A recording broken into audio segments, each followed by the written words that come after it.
Well, hello there, Aries. How are you? It is so good to see you again. I'm Mary Sue, and I'm so grateful that you're here. So today we are doing your weekly tarot reading. This is good for the week of July 10th through the 16th. We'll take a look at the overall energies with the oracle cards, and then we'll move to the tarot for more details. And if you're enjoying the content that I create, I'd really appreciate it if you would consider liking, commenting, or subscribing. It really does help to get my message out to more people, and I do appreciate your support. Okay, so let's take a look at what you have in store for this week. Fox Spirit, think on your feet. Okay, Aries.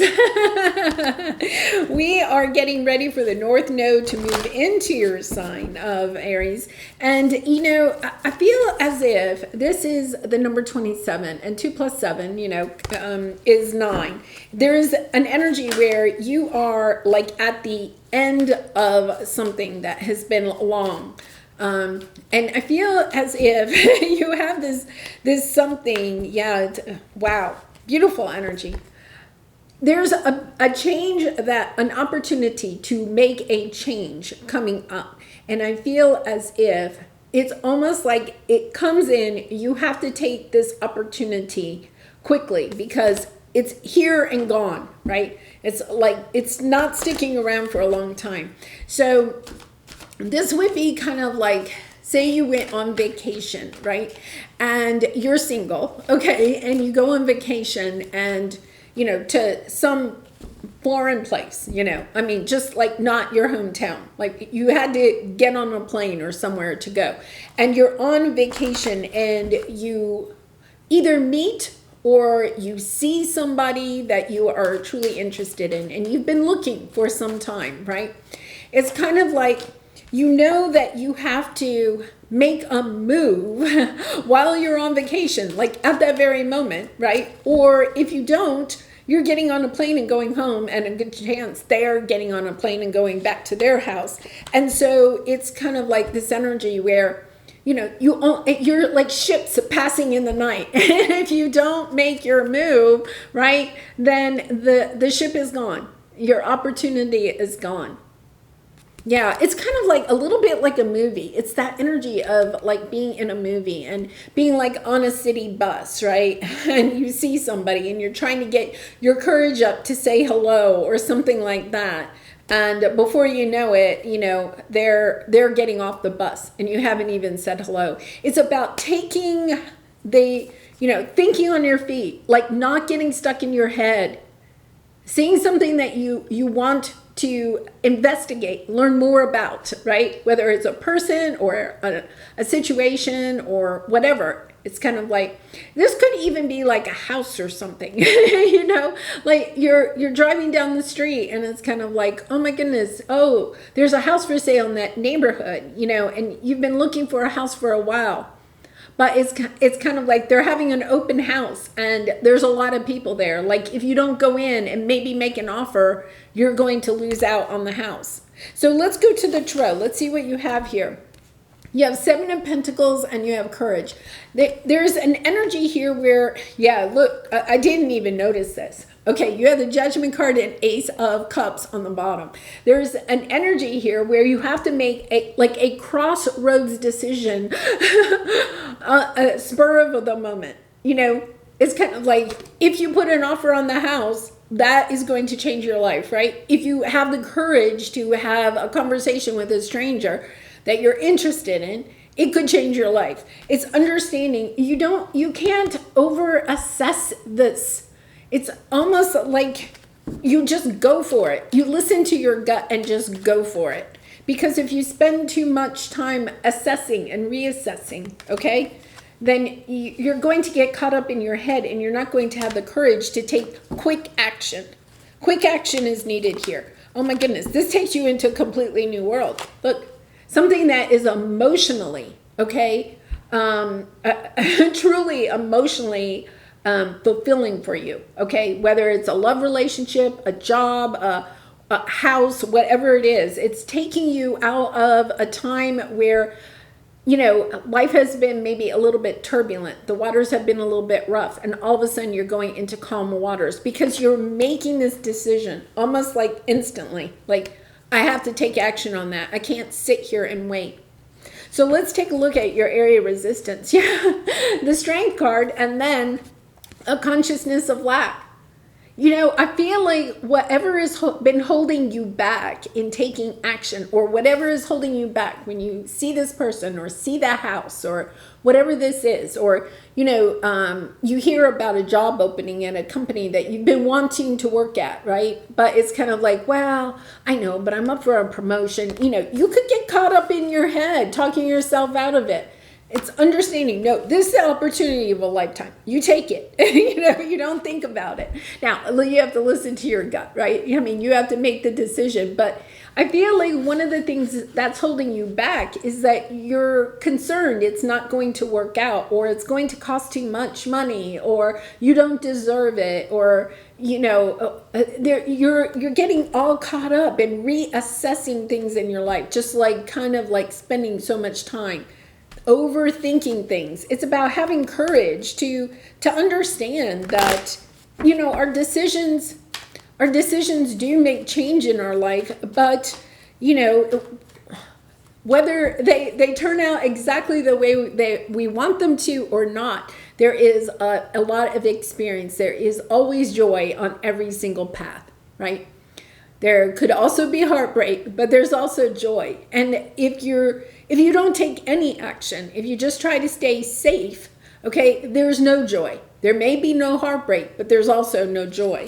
Yeah. Oh my goodness. Look at this. Look at this. You are toying between what your heart truly wants and trying to stay safe with the Queen of Pentacles, right? The Queen of Pentacles wants everything to be grounded. The Queen of Pentacles wants, to feel safe and secure in her decisions. But the Queen of Hearts kind of intuitively listens to her intuition about decisions. She doesn't have to have all the facts and figures, right? She doesn't have to sit here and assess and reassess. She sits here and says, what does my heart tell me? Is this the direction I want to go in? And she trusts her intuition. Yeah, because I think you're confusing yourself because you're spending too much time thinking about something. Especially like, say you're looking for a house and you're just kind of like over analyzing. You might have houses that you're interested in, but you're over analyzing all of these houses. This is the energy of you're driving down the street and you see a house and you're just like, no, that is the house. Oh my goodness, that is the house. Your intuition tells you that is the house.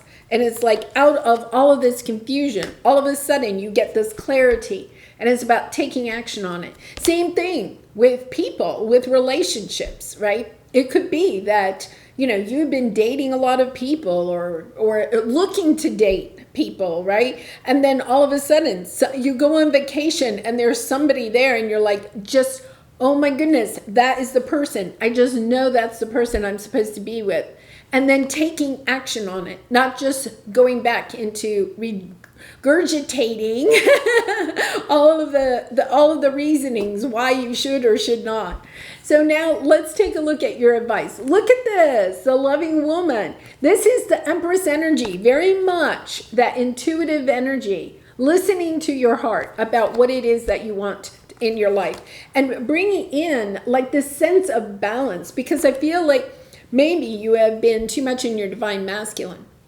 The divine masculine wants to make sure that they know all of the facts and figures before they make a decision.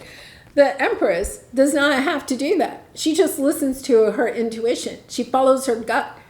It's not like she goes into it blindly, right? It's not like she doesn't ask any questions. But when she asks those questions, she just kind of like uses her intuition to make decisions. And I think with the Justice card and the Judgment card, right, you are making a big decision. And, we are coming into that North Node transit into Aries, right? I feel like this is actually a really big decision that you're making. Yeah, that's leading you. Oh my goodness. You're stepping into just knowing. It's kind of like in your gut, truthfully, that this is going to bring you your Ten of Cups and the Four of Wands. Understanding that when you try to manifest, I feel like you've been manifesting out of this energy of, doubt, not sure you have enough, Will it lead me to the right place? Is this really going to get me there? But you're just wallowing in this. All of a sudden, it's kind of like, it's almost like closing your eyes and just envisioning what it is that you want, and then driving down the street and seeing it, right? It's kind of like, oh my goodness, there it is. Yeah, manifesting a little bit more from your sense of what your heart desires, right? Instead of what is going to be the most grounded. I feel like this is spontaneous. I think you may actually kind of like, I think some people in your life are going to be like, oh my goodness, what is Aries doing? But you're okay with it. You're very calm with the Six of Swords, right? I feel like you've been in the turbulent waters because you've been kind of caught up in all this confusion. What should I do? What should I do? Which way should I go, right? And all of a sudden, it's kind of like, oh, wait a minute, I know which way. And that is such a peaceful place to be in. Just so calming when we just have that inner knowing, this is the way for me to go. All right, well, Aries, let's pull a soul truth card for you for some final advice. And I do personal readings, so if you're interested, the link is in the description box below. I'd really be honored to do a reading for you. So how can I be more flexible right now? Yeah, I think you're being a little bit, Queen of Pentacles, a little bit stringent with yourself, right? Holding back because you don't want to make the wrong decision. But I know this is the decision. I know this is the way for me to go. What are you trying to control? Maybe it's time to let go. Let love move through you today and trust the outcome will be for your highest good. Yeah, make this decision completely from that loving place within you, right? From your heart. And it will lead you exactly to your highest good. All right, Aries, I am going to leave it there. I am so excited for you. I hope you have a wonderful week, and I appreciate your support by liking, commenting, and subscribing. And I hope to see you again really soon. Much love and light. Bye for now.